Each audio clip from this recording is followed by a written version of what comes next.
Il a été rappelé dans la discussion générale que l'Association des maires ruraux et l'AMF approuvaient cette proposition de loi. Sur le terrain, on n'a pas du tout les mêmes échos.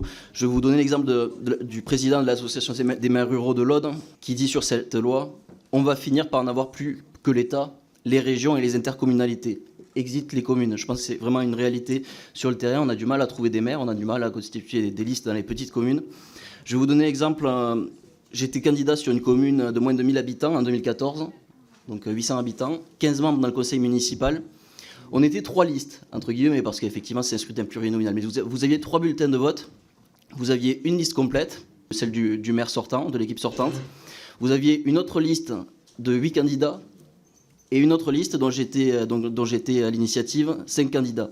Avec votre proposition de loi, il n'y aurait eu qu'une liste. Il n'y aurait qu'une liste, encore si elle avait pu valider cette parité. Avec cette loi, vous n'aurez quasiment plus qu'une seule liste, au meilleur des cas, dans la plupart des communes de moins de 1000 habitants. Et ça va être un vrai scandale démocratique. Les maires ruraux, sur le terrain, vous le diront. Moi, j'ai lancé un sondage hier au niveau des maires de ma commune. J'ai 292 communes, donc énormément de communes rurales.